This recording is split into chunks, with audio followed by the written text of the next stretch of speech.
Hello, everybody. Grab your goat. Grab a summer beverage because it is time for the Witches Movie Coven. Yes, indeed. I am Patti Negri. I am one of your hosts. You might know me from the Witches Movie Coven. No, this is the Witches Movie Coven. You probably know me from the Witches Movie Coven because you're here, or from the Witching Hour, or from Ghost Adventures, or from my school, University Magicus. I'm going to snip out early tonight because I've got a show, but I just wanted to say hi to everybody first. And Heather, who are you? I'm Heather. I'm Heather Greene.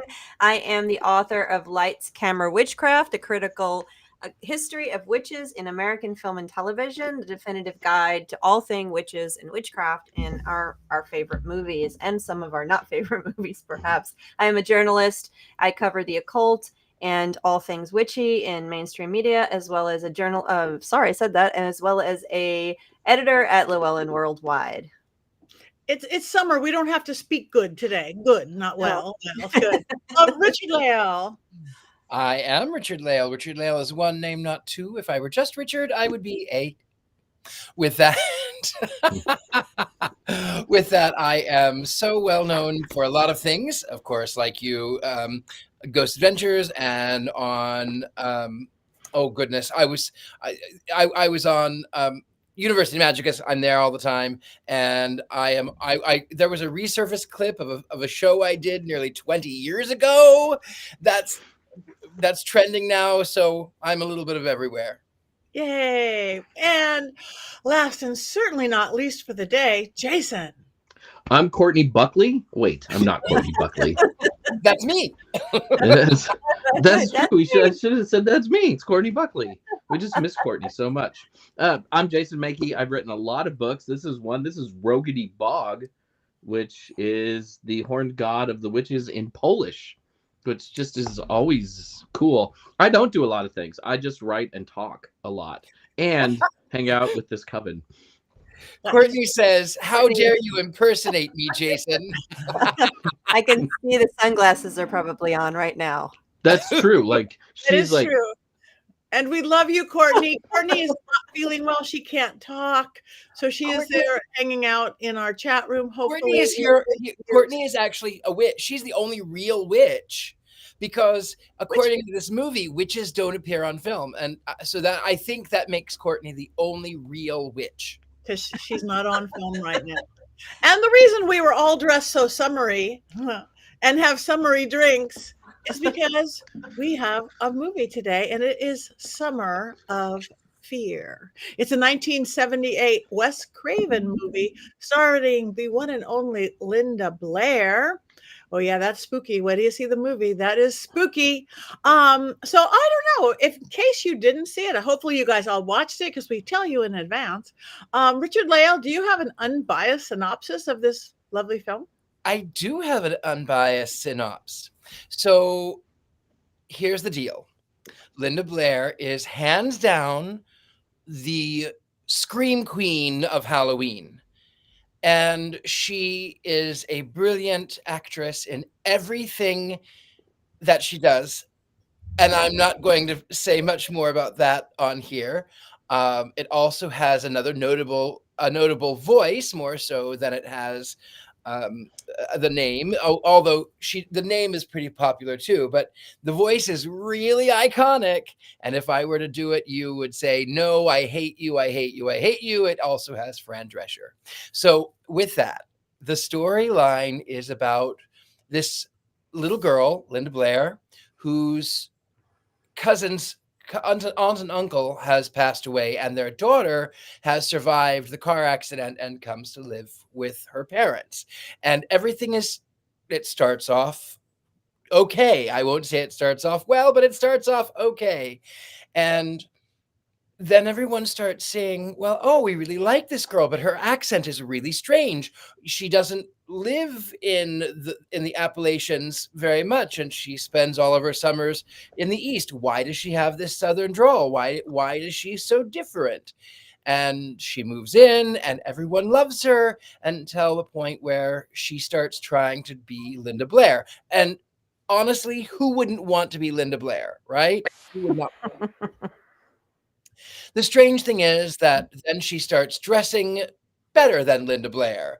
And this boyfriend that Linda Blair's character has had for many years, they were neighbors, they grew up together, has now gone to the dance as a request of Linda Blair's character with her alleged cousin. And then they fall madly in love, and they pay no attention to anybody else. So Linda Blair is really rightfully upset, but it's revealed that she thinks that there might be a witch. There's a professor who is a neighbor who specializes in Appalachian folk magic. And one of the ways that you can tell that someone is a witch is, as I mentioned, a witch cannot be seen on film. The mother is a photographer and is convinced by Linda Blair, don't put me in the pictures.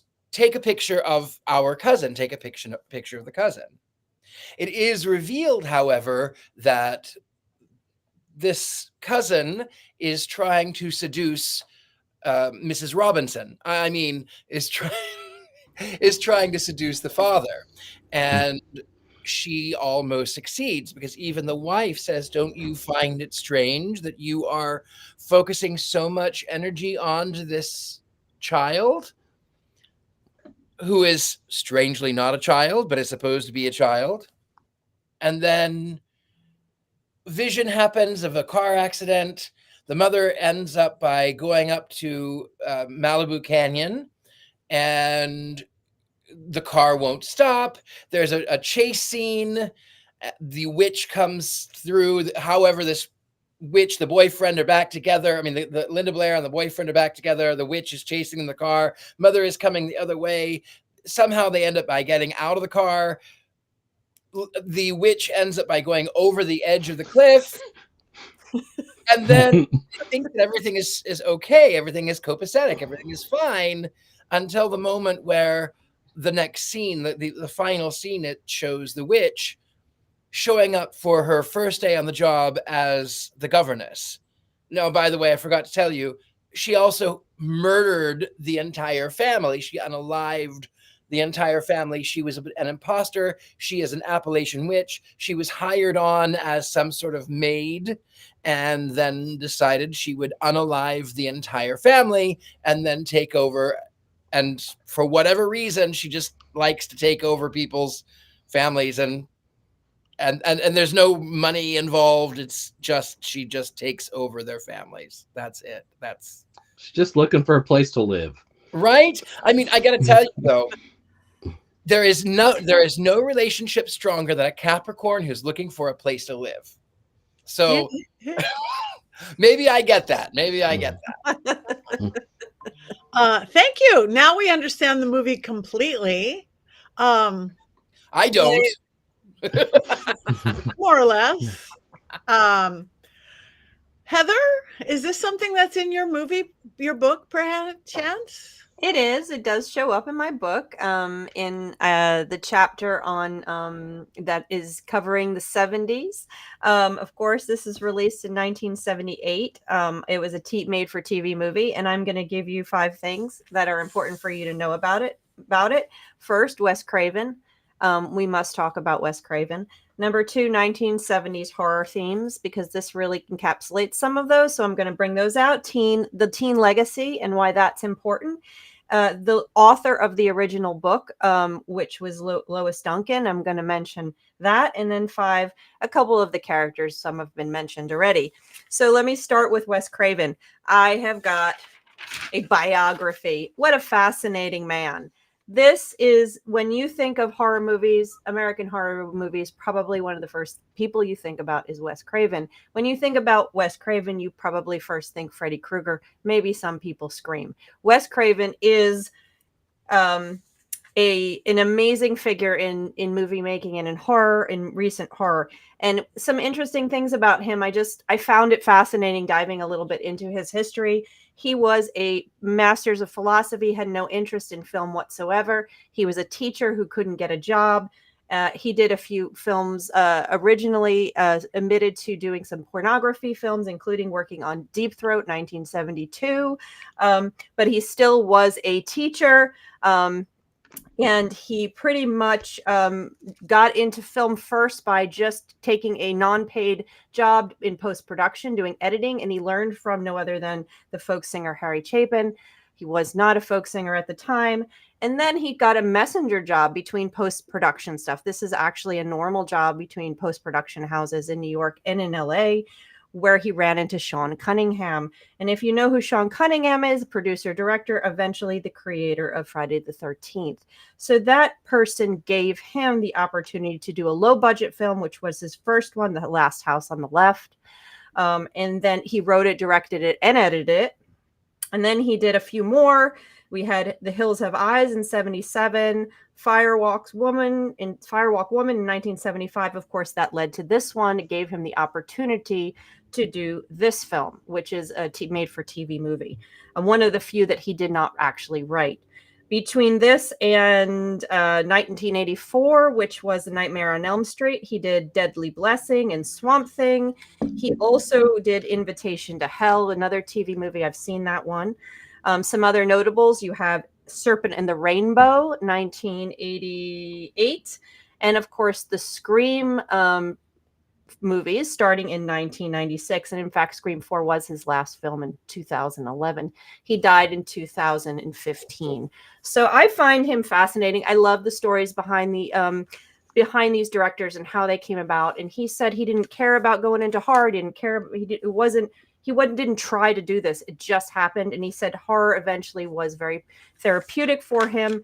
It was, what did he call it? A form of therapy in doing it, in doing these stories. And so I think that's really fascinating. Diving into their stories and what they do is always cool. Wes Craven is one of Hollywood's best. So the themes here, we have a 1970s horror themes. This is during the during the popularity of witch crimes of the 70s, of course. So you have this theme of this nice, perfect world that gets infiltrated, where this sinister, satanic witchcraft type stuff is existing. That's very common in the 70s. But what's more interesting, and it also has some of the most classic things, which Courtney unfortunately is not here to make faces at. You have mentions of Boston, you have mentions of Sarah. These are all little cues that Hollywood loves to use that sort of pull from the Salem-esque stuff that just color these witchcraft films. You find this throughout Hollywood films, whether they are about Salem or not. They love to use that. And I talk about that in the book. You also have the classic smart professor type librarian guy who the main character always goes to get information on the occult. And so you've got a lot of canned stuff in this movie. But what makes this different is that this movie kind of is a little bit structured more like a satanic film, where the evil comes in to the house rather than it existing and the good guys find it. So it's a little bit of a different notion, which is a precursor to what we see about 10 years later. But where this fits in, number 3, is its teen legacy. So early part of the 70s, you have Coven films, right? You have Roman Polanski's Rosemary's Baby, for example. Most of the films dealt with covens. This later part of the 70s, you have teen witches, the evil teen witch. And this was because of the success of Carrie. Carrie was a couple years earlier in 76. And that spawned a number of made-for-TV films. And I love saying the names of these because some of them are fun. You have The Spell, Satan's Cheerleaders. I love the name of that one. That's a classic. Initiation of Sarah. And you have Midnight Offerings, and even Starchy and Hutch had an episode called Satan's Witches. So you have a lot of these more teen individual, the pairing of the teen adolescents, female adolescents with witchcraft. And that's what you're finding here. And that's what this is part of. Midnight Offerings, of course, was one we've already seen. I've seen all of those, and they're really fun to watch back to back to back to back. And some of them were actually remade in the 2000s, but we can get to that another time. So that is what's happening here. So number 4, Lois Duncan. Who is that? She is the author of the original book, Summer of Fear. Strangers in the House is the other name of this movie. And that was, let's see, she wrote it in 73. The movie I'm sorry. She wrote it in the early 70s. I can't remember. Early 70s, I think 73, 72. Anyway, and then it was made into this movie. She is also the author of another book that was made into a movie, I Know What You Did Last Summer, excuse me, that was written in 73 and made in 97. Many of you have seen that. And she is also the author of the book Gallows Hill, which was made in 1998 into the movie I've Been Waiting for You, which we just reviewed a few weeks ago. She also, interestingly, had a few other movies done. One of them, non-witchy, is Hotel for Dogs. I have not seen The Hotel for Dogs, but many of you might have seen that film because I remember hearing about it. It was made in the movie 2009. She has got a lot of books in the horror genre, and some of them we know. So we have a lot of connections here to things that we do. Oh boy, not that movie again. Oh, it's going to keep coming back. I mean, Courtney is here in spirit, obviously. She definitely is here in spirit. And finally, we're going to do number 5. A couple of characters we need to talk about. Their first is Linda Blair. Linda Blair, of course, was in The Exorcist. That's her most well-known movie. And in 2, she was also in an episode of Supernatural in 2006, which I do remember her in, which is funny. I loved that show. She was in a number of other shows, but I don't think she did anything huge after this, if you can call this huge. But that's what she's known for, Linda Blair in The Exorcist. And of course, already mentioned, Fran Drescher is here, a very young Fran Drescher who is unmistakable with her voice and probably most well-known now character that you might find in this movie. What's interesting I found, though, is, well, Carol Lawrence, who's the mom, she was a Broadway actress. So you had some stuff. Most of them I looked up were not. They did bit parts, TV roles, stuff like that. But what's interesting is Lee Purcell, who plays our witch, Sarah Brown, she was actually in Necromancy that we actually reviewed here. And I know Courtney is very excited that I've brought that movie up now. So this was one we did a few, oh boy, not that movie again. So Lee Purcell was in another witchy movie that we did watch. So those are some things that are interesting about this. It has a really, there's so much, again, like I said, good or bad, there's so much stuff I can talk about as a film historian and geek and a student of all this stuff. But I am going to stop there and let you guys take it away. What'd you think? Richard-Lael?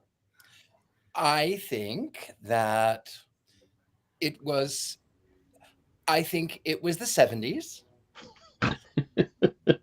I think that there was a lot that was happening in the 70s. I think that the scenery was really intriguing because, of course, it was California, where I spent so many years of my life. What do I think about this film? I'm not going to tell you my reviews. I am going to tell you instead about the folk magic of this sort of changeling girl, this Appalachian magic.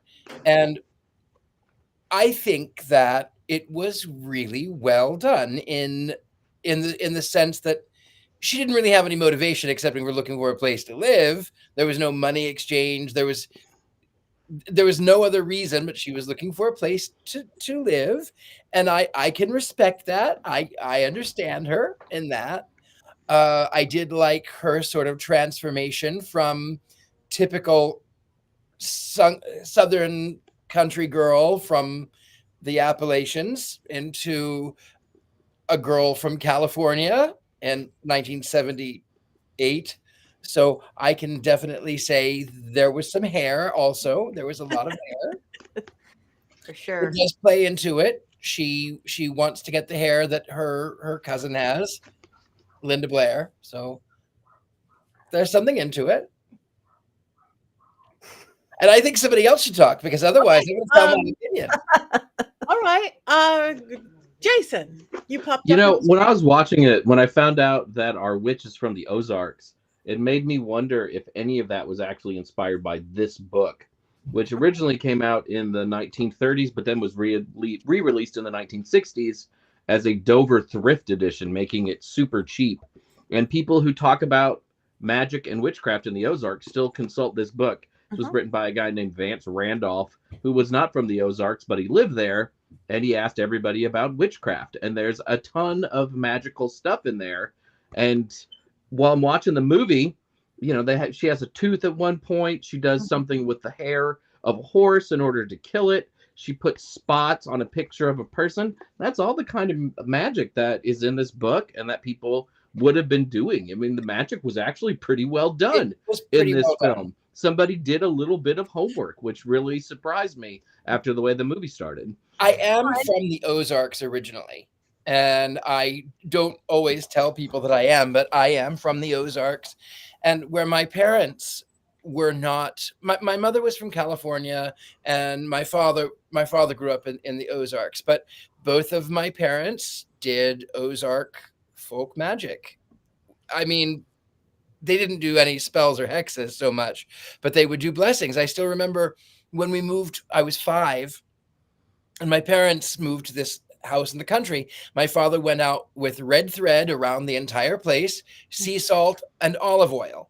And he said, well, the red thread, it's a promise. It's a connection of blood. It's a promise, and it binds us together. And the olive oil, it anoints us. It helps to bring in the spirit of holiness. And the sea salt, or the salt, it takes away negativity. It drives away the evilness. We are the salt of the earth, and we let the light shine. So it was absolutely folk magic. It was absolutely Ozark folk magic. And you are right, Jason. There, she did have a lot of actual folk magic. I'm going to jump in real quick here since we're talking about Ozark folk magic. Yes, and this was the late 70s. So modern witchcraft and folk magic practices had already infiltrated Hollywood. So we were all already starting to see this. So it's not surprising in that way. But I just was going to jump in is that Randolph. Yeah, he is.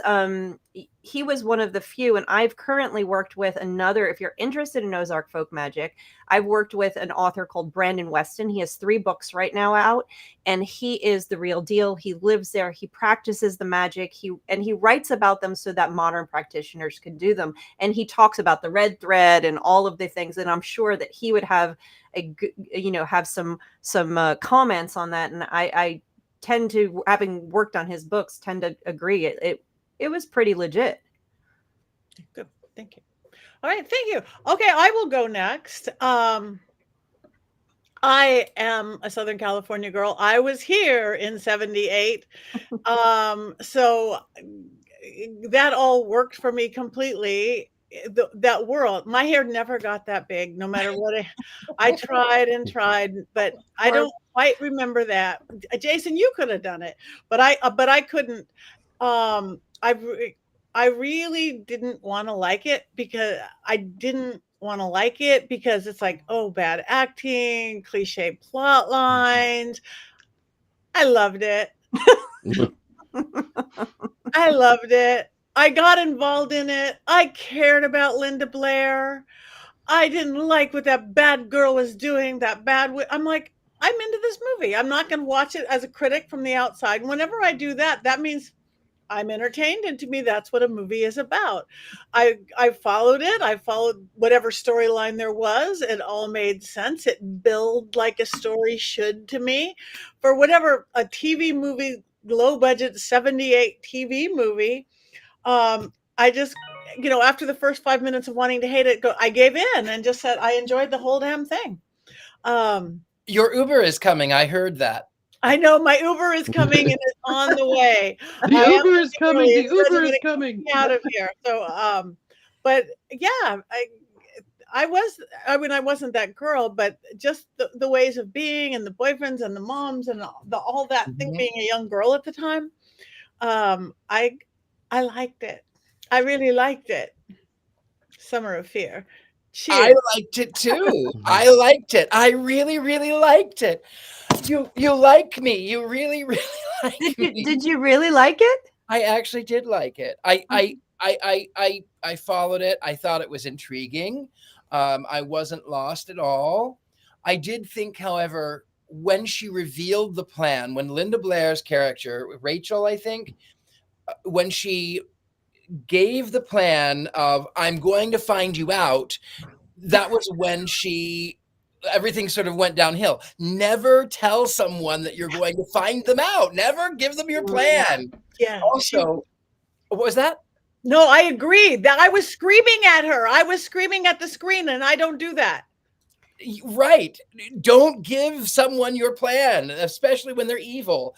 By the way, Courtney says, I liked it too. Courtney liked it. She said that she's going to say something shocking, and in all caps, I liked it too. So Courtney liked it too. See, it was not such a bad thing. It was intriguing. It was interesting.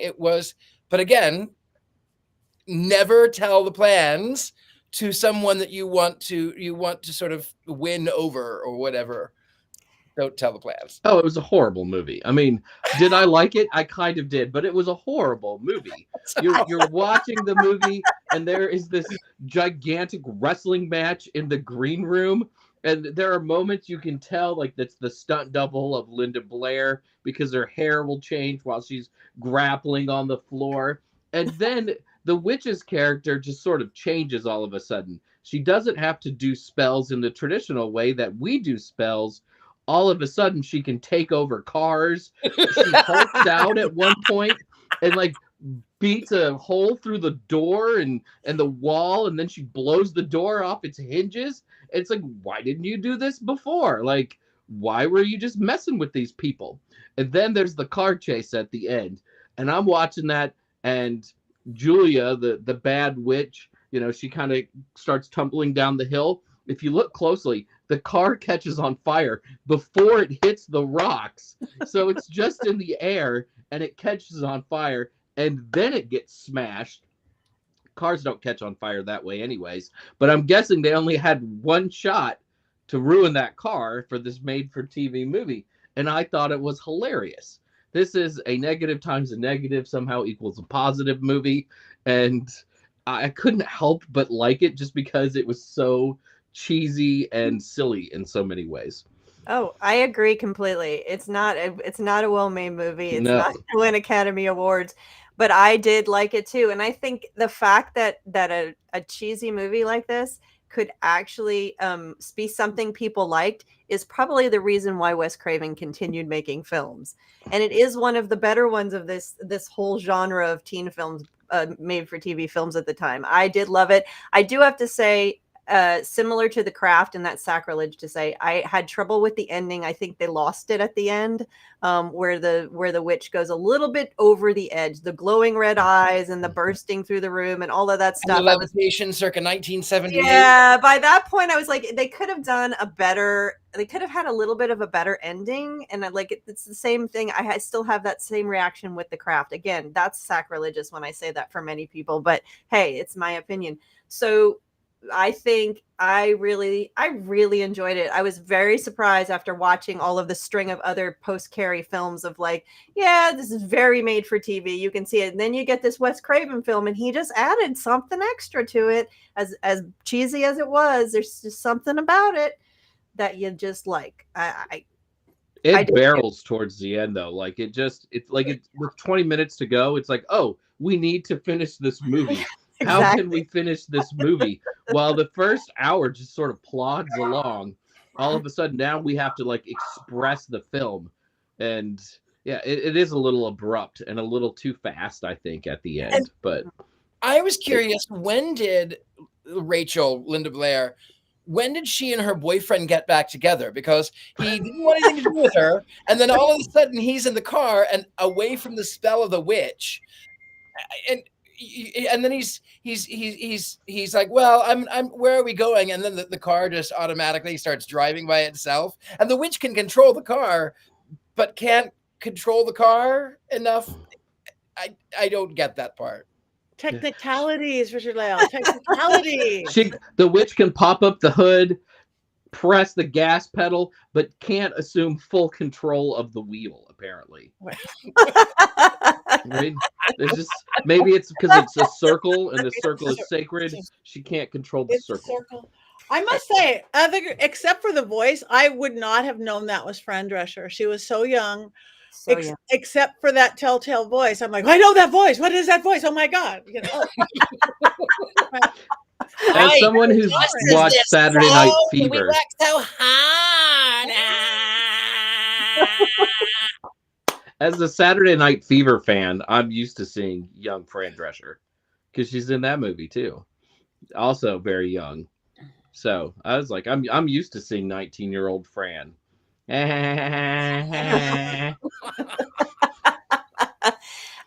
had one of the random things that I thought about is when she was making that pink dress, and she made that lovely pink dress for her thing, and then it was taken and all that stuff. All I can think of is that's a heck of a nicer dress than Pretty in Pink, because and I'm like, that actually should have been the Pretty in Pink dress than that thing that she made in that movie. So sorry, that was my costuming comment. Random thoughts during a movie. I like that dress way better than that thing, that monstrosity in that other movie. And it looked way better on the witch than it did Linda Blair. It certainly Oh, absolutely. She hadn't finished it yet. she was working on it. There's like an amnesia at the whole end of the movie though too, because not only does the boyfriend suddenly get back with Linda Blair, there's a point where like the dad is like trying to shag his niece the entire movie. And, and they're like feeding each other bonbons by the refrigerator, and the wife catches them, and then the dad pretends he's asleep, and the dad like assaults his kid because she's messing with the witch. And then at the end, it's like, oh, everything's fine. I just don't remember the last week. That's never worked for me with my wife. It was And you spell. tried it. Bad witch spell. That's all. Mm-hmm. Okay. Well, do we have anything else to say about this movie? I liked the horse. I didn't Aw. want to die. I don't do animal movies. I know. I didn't want the horse to die either. But knowing that it was a movie, I don't think the horse is actually. I mean, the horse is probably dead now. But in 1978, the horse didn't actually die. I thought the horse was stunning. It reminded me of the horse that my parents had when I was a kid.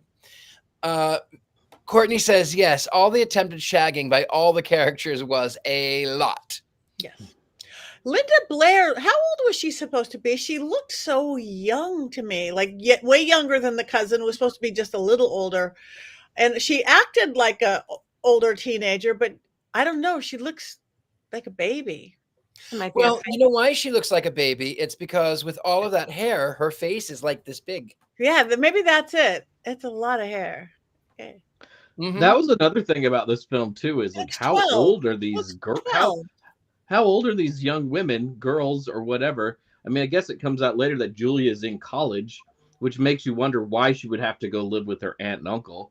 And I'm looking at the Linda Blair character, and I just assume she's in high school because she's living at home, and she seems to be living there full time. It's very strange in that regard. And she still fights with her little brother. Yeah. So But she's she's young enough 12. to fight with a child. She's going to a dance, and she has a boyfriend. I just assumed it's junior or senior year of high school. I assume so too, but she looks 12. She has a baby face, doesn't she? Yeah. Yeah. But she also can just sneak out in the middle of the night and break into hospitals and talk to weird old men who are experts on witchcraft at their bedside. I mean, it's like the rules do not apply to Linda Blair. No, clearly. And we saw The Exorcist. We know they don't apply to her. It's true. Did you think, though, that when she told her brother to drop dead and then he started gagging and then didn't move, did you think he was actually dead there for like a split second? That maybe Linda Blair was actually the witch? I didn't think she was a witch, but I thought, oh, the other witch did it. I thought my YouTube was buffering or something, and I was just stuck somewhere in the film.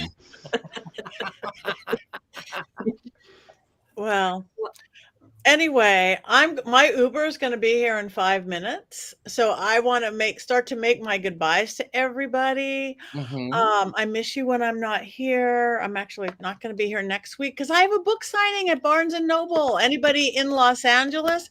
It's a collaboration book, Women Gone Wild Intuition Edition.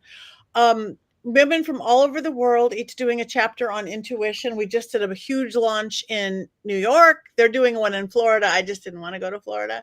But we are here in LA. We're doing this big thing at a spa all day Saturday and Barnes & Noble Wednesday. So if anybody's here, come get it. The book is really wonderful because it is all these different perceptions of medical doctors, me, all sorts of different people on intuition and women empowerment all the way. This is girl power all the way. As we were jumping up and down at our billboard in Times Square, like turning into 8-year-olds. But anyway, I have to. It's a fringe festival here in Los Angeles, and the only night I can get in to see one of my dearest friends. So I'm not giving it away. I might give me a wands up when you guys vote. I'm going to hand this over in really good hands to Richard-Lael to host the rest of the evening and take votes and talk about what's coming next and what all you guys are doing. And Black Phillip and I and my Mike's Hard Lemonade. Call it a day. Good night, guys. Good night. Love you, Miss Patti. Bye, Patti. God, tomorrow Happy solstice. the solstice. Yes. Summer. Yeah. Perfect Happy movie for this. solstice. Happy solstice. Bye. Bye. Love you much. Love you guys so much. Bye. Well, okay. Now that Patty's gone, we could actually talk about the secret plans. Now, nobody really actually liked this film, right? We didn't really do that for Patti, right? We're just all worried we're going to get kicked out of the show, so we always just have to agree with Patti. That's the rules. Now, everybody in the chat, you can be completely honest about everything. Courtney says, to be fair, she fights everybody. Taya says, Courtney fights kids. It's a minor offense. Get out of my brain. Right? Wait, I wish I had my sunglasses. I would impersonate you, but I don't. So I guess we should talk a little bit about, we talked a little bit about the magic. We talked about the plot. We talked about a little bit of the history. We talked about Wes Craven. Maybe we should talk a little bit about what is your favorite Wes Craven film? Yes. So Heather, why don't you go first? Tell us your favorite Wes Craven film. Well, you know what? As much as I love horror films now, I did not watch horror films growing up because they terrified me. I'm going to be completely honest. I did not see a horror film in the theaters until I was in college, and that was because I was in film school. And that even was Silence of the Lambs, and that's not even the same type of horror. So, and I really was terrified to actually have to watch horror when I had to start to do this book, because I was going to have to watch movies that I was avoiding because I have nightmares. And so I did, and now I love horror, and I'll watch them all day long and all night long. So I got used to it. So I didn't get to see and enjoy Wes Craven growing up like a lot of my friends and my brother who would watch them at 3 a.m. So as I want to say Nightmare on Elm Street because it's his classic, but I did see Scream, and I did love Scream.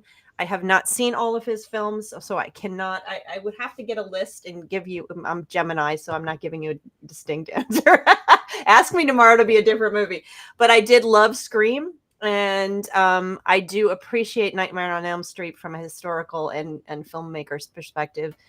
So that's what I'm going to leave it with. Until I see all of them, I don't have a definitive answer. This is not my favorite Wes Craven film, although I did enjoy it. Jason, what is your favorite Wes Craven film? It's got to be Wes Craven's Summer of Fear. The magic, the car chases. No, it's definitely a Nightmare on Elm Street. I am of an age where I used to watch horror movies as a kid, and it was one of those things where parents would rent a VCR and rent VHS tapes. And after the parents would go to bed, we would watch the horror films, at 11, 12 o'clock at night.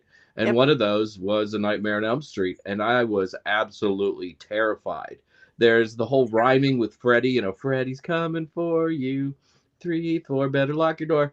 I mean, that movie really starts with that, and it's freaky. It's all kinds of freaky. But Freddy is brilliant because you cannot escape from Freddy. I've never gone to Camp Crystal Lake. I will never go to Camp Crystal Lake. I do not live in the suburbs where Laurie Strode lives. I do not have to worry about Jason Voorhees or Michael Myers. Everybody goes to sleep, and Freddy Krueger can get you in your sleep. And it's just brilliant. And he also had the intelligence to cast Robert Englund as Freddy Krueger, who was not a famous actor by any means, but he's just so good at that role. And it's why they cannot reboot Friday or Nightmare on Elm Street successfully because Robert Englund is Freddy Krueger, and no one else will ever be Freddy Krueger. So it's got to be Nightmare. It's got to be Nightmare. I have a confession. I have never seen Nightmare on Elm Street, and I won't, because it scared me so badly as a child. And I didn't even watch it. I think I've mentioned this before, is that my parents every Saturday would go to this auction house, and this group of kids, I must have been, God, 9. This group of kids had gathered around outside, and they asked me, "Are you rich?" And I thought, how did you know? I thought I didn't know rich. Anyway, so they said, well, we can tell those things. We know that. And I went, that's amazing. I'm famous. So then they started telling me about Nightmare on Elm Street. And I sat and intently listened to all of this story about the coming through the television and someone sleeping in the bed and all of the blood and all of these things. And then that evening I slept in my sister's room. At the time we were very close, and it was, they had the Nightmare on Elm Street television series, and it was like midnight, and that claw comes up in the screen, and I screamed and I screamed and I screamed, and I still cannot ever watch Nightmare on Elm Street. So I have to say my favorite Wes Craven film is Scream. Yes, my cousin is in that one. Matthew Lillard is in that one. So that one's kind of a little feather in my cap, but also Scream is terrifying because it's real. It seems it's based off of a real story. It's inspired from events in Florida at a college in Florida, but it scares me, but I like it. We are coming up on time. So, Miss Courtney, do you want to write in the comments? We will read your quotes. Do you have any quotes that you would like to tell us from this week's movie? Courtney Buckley, you can type them in there. And while Miss Courtney Buckley is typing, Mr. Mankey, would you like to do your movie minute? I think we can do that. So, I'm always trying to change it up. So just imagine that it's 1978 and you're watching a promo on NBC. Tonight on NBC, it's a summer movie that's got it all. Do you like big hair? We have some of the biggest hair. You can hide a small dog in that hair. It's so big. And don't worry, the guys in this film have perfectly feathered hair. There's something for everybody. How do you feel about nieces creeping on their uncle, or a cousin trying to seduce another cousin? Tonight, NBC keeps it in the family. Are you a fan of horses? Well, then let me introduce you to Sundance, an unbroken stallion who doesn't like to assist his rider opening gates with trail riding. Because we are on the network with everything, we will put this horse down on TV and make your 8-year-old child cry, all in prime time. It's a movie that's so good it even has 2 names. Is it Summer of Fear or Stranger in Our House? Who knows? We don't. I'm reading this copy. I'm just not sure. I guess you can call it whatever you want. Just be sure to watch. And don't worry, Mom and Dad. Tonight's show has got a professor in it, so you know it's educational. And that professor knows a lot about witchcraft. He might even have a degree in it, if such a degree ever existed. Invite terror into your house when you meet Julia. She's mountain folk from the Ozarks, so you know she is mildly scary. For extra added fright, she even keeps a tooth in a jar. I know who will be sleeping with the lights on tonight. Probably you, the viewer, or at least that 8-year-old kid we scared half to death when we killed the horse. There are even car chases, montages, and Fran Drescher. Who doesn't love seeing Fran Drescher? At NBC, we don't screw around with our summer movies. We pack everything into them. It's 1978, and what else are you going to do? Play on the internet? That hasn't even been invented yet.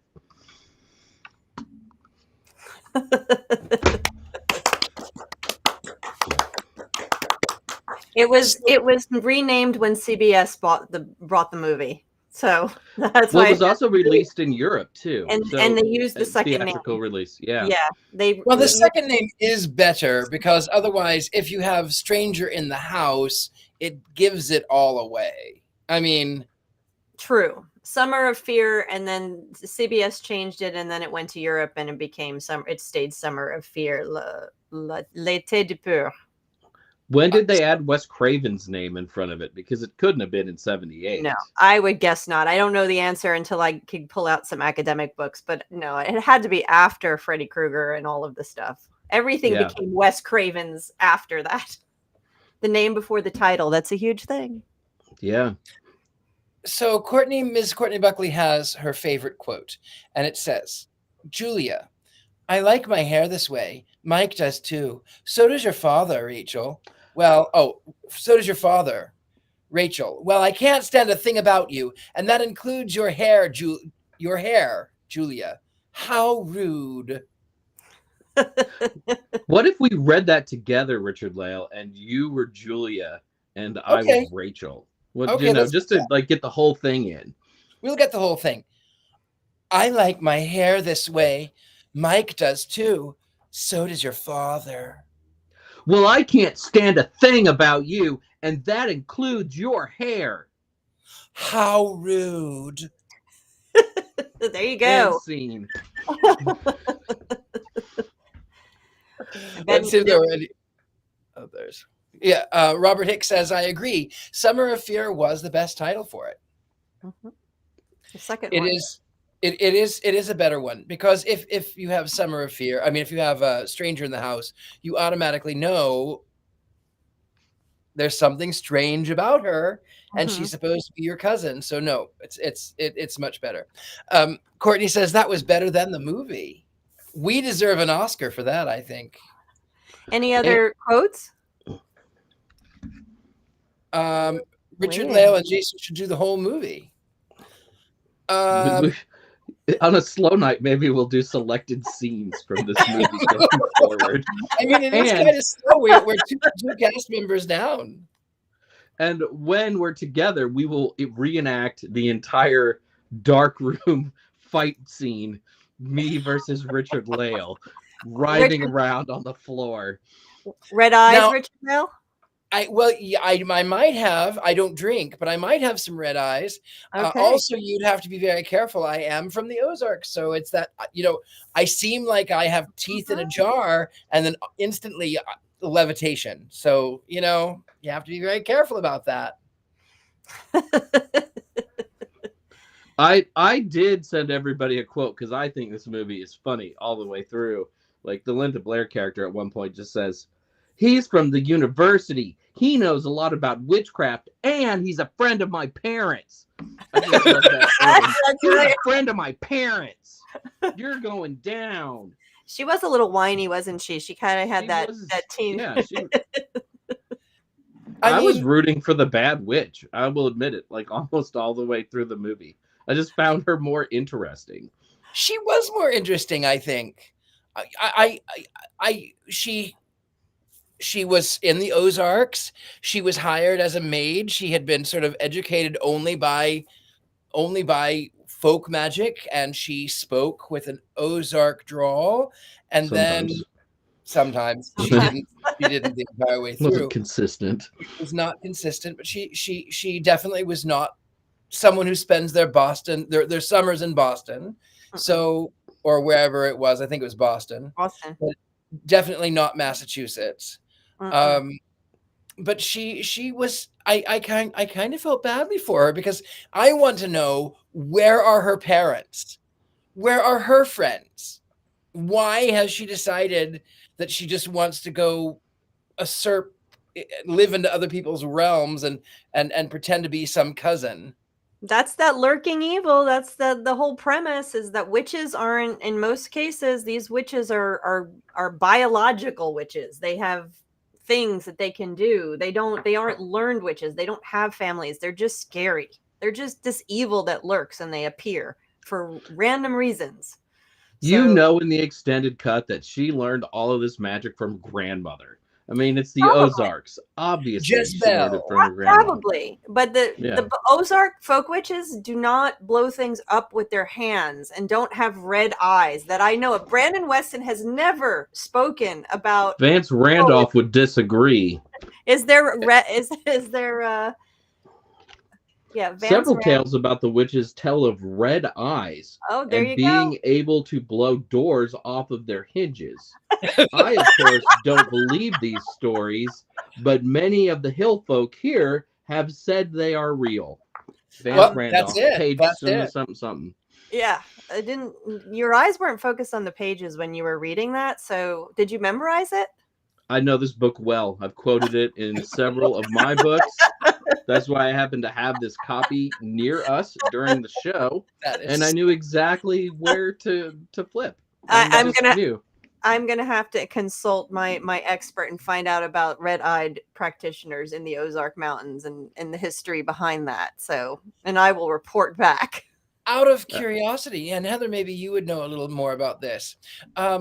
If you remember the old Twilight Zone, the legend of Jezebel. Yes, And one of my favorites. It's a great one. It has Anne Francis, who plays this dark-haired, she's normally portrayed as blonde, but this dark-haired Ozarkian young lady who makes a pact with an old woman who's the witch. Maybe the grandmother that this witch learned from was the same witch. Maybe she had made a pact with the devil and didn't know it. It's true. That was definitely a pact with the devil. Very clearly, it's one of my most favorite Twilight Zone episodes, and I do tons of stuff in the book. I talk about it all the time. But she doesn't blow doors open or hinges or have red eyes. Well, it was black and white. She may have had red eyes. She turns into a panther. That's her thing. But have you ever seen the extended edition of that episode of the Twilight Zone where she blows the hinges off of a door? I mean, you have to get the extended director's cut, Heather. That's true. I don't do that. I go with the total one made for the movies, made for general audiences. So I'm assuming that she did not blow hinges off of it. She did want to knock the other girlfriend down, the one who was marrying her love. She got a little violent with that, but she turned into a panther at night, is what she did. So it's a little different. But it may have been Granny Hart may have been who this one also made a pact with. We don't know. I mean, it's possible because everybody in the Ozarks knows everybody in the Ozarks. I mean, I'm from there, so I clearly know everyone from Tennessee through Kentucky through Missouri. I know all of them. You know all of them. All of them. It's part of my witch power. You know what's really disappointing, though, is this movie is set up for a sequel, right? And we never got the sequel. I mean, they had high hopes when this thing came out. There was going to be like a whole cinematic universe. We were going to see Julia take over as a nanny and do more weird stuff. And when she does that, that turns into the film The Hand That Rocked the Cradle from the 1990s. Did you guys see that one? The horror If only film? it had been Rebecca De Mornay, right? Starring in this film. Do we have to do wands up now? And or wands down? Or so I need something to do for. Oh, here. Since Patti is not here, I'm going to. Patti is going to phone in her wands up. So this is Patti. This is Patti's phoned in wands up. By the way, this is a telephone for those of you who are babies. So Patti's wand is up. I have Courtney. Courtney, do your wand is up, right, Courtney? Well, she wrote in all caps. I loved it, so I'm assuming wand's up. So let's see. I'm gonna see. Maybe Courtney says wand's up. Does she? The old classic phone, wand up. I'm keeping the wand up for her because she wrote in all caps earlier. Oh, wand's up. There it is. Wand's up from Courtney. I'm going to throw a little Patti advice into this movie, though. If you are somebody who eats edible gummy things, this is the kind of movie to eat one of those before watching. It certainly is definitely an edible movie. Yes, with you that, just need a little help. We are right at time. Let's see what do we have next week, Heather? We have a wonderful suggestion from one of our folks in the chat. This is The Secret of Roan Inish. I can't remember the year off the top of my head, but it's available to screen. So screen, and you can or download or whatever we do now. and it's an Irish movie, The Secret of Roan Inish. Looking forward to it. And I hear it's on YouTube and Amazon Prime. Yeah. So we can get that anywhere. While we've got 5 minutes, how about Heather, you come back on screen and tell us where we can find you if you've got anything coming up. I am so excited. We are only a month out from Mystic South. That is a 3-day conference in Atlanta. I am on the board of that. So I am usually running around that with like a crazy person trying to keep things running, along with my other 5 members of the board. But I also am presenting. That's July 26th to the 28th in Atlanta. I'll be doing a workshop on puppets and haunted dolls, and I'll have some of my dollies with me. And I'm also doing a workshop on what exactly a witch is and what does that mean. And then in September, I will be in Charlotte at Charles Oz, which is a convention for the Wizard of Oz. And I am super excited. I'm going to get to see some really great speakers. And also I will be speaking about myself, about the Wicked Witch and Glinda in movies, in Hollywood movies. So I'm super excited. Other than that, I'm working with my authors and doing lots of fun things. I'm hoping, though, I do have to add, to see, even for just 20 minutes or maybe 5 minutes, Courtney, because I'm going to be in Salem in the beginning of July, and going to see the Conjuring House as well. So I'll have some fun reports in July. Will Black Phillip be at Mystic South with you, Heather? Absolutely. Black Phillip comes to Mystic South, as well as my Baphomet rubber ducky. They will both be there and waiting to see you, Robert. Good. Mr. Jason Mankey, what do you have coming up? Nothing. I have no events this summer, and I'm super excited. I'm just going to watch soccer on TV, throughout July, and drink little beverages in these beautiful cups that have little butts on them. These are the best. These are the best. And in September, my wife and I are celebrating 20 years of wedded bliss and going to Italy. So very you must excited. Be married at the age of 1, correct? You are so kind. We do have like 3 minutes, so I'll tell you this quick story. We went to a winery once to a hotel. We were visiting wineries for my wife's 40th birthday. And we got to the hotel. We couldn't check in. They said, "Oh, we'll watch your bag. You go out and do what you want." So they talked to us. They met us. We go back to the hotel. They said, "Oh, Mr. and Mrs. Mankey, your bags are up in your room. Thanks for staying with us." And we walked in, and they put a little bottle of champagne there. And there was a note. It said, "Dear Mr. and Mrs. Mankey, congratulations on your 40th wedding anniversary," which I thought was the funniest thing, because it was my wife's 40th birthday. And I was like, they saw us. Have I aged that poorly that I married my wife the moment she came out of the womb? That is funny. Crazy. That's awesome. 40 years. So yeah. I am the Gentleman Psychic. There are a few fakes out there. I'll never contact you for a reading. You can find me on all of mine. Also, all of those viral clips that are going around of old shows that I've done. I'm easy to find. thegentlemanpsychic.com. With that, I will be reading cards and tarot here in New Orleans. You can find me. You can come in person either to my home, or you can meet me at the French Quarter at one of the better clubs down there. There is Potions Lounge and there is Apothecary. I'm there all the time, and that is about what I have. I don't have anything else going on.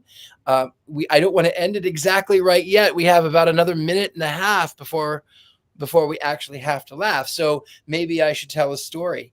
Once upon a time, I don't really have anything. I'm not Jason. I can't. Mystery Control. Oh, that is right. Mystery Control. There is Mystery Control. You can find all kinds of things. You can find Patty's Power Panties. You can find quotes. You can find things with Heather, things with Mr. Jason. There's a lot of things that we can find on Mystery Control. You can find that pillow, which is there, which is kind of fun. If you ever wanted to sleep with me and I did not sleep with you, now you can sleep with me right there at that link right there. Get that pillow. You can drool all over it. That's fine. Also, you can dress it up like Courtney normally does.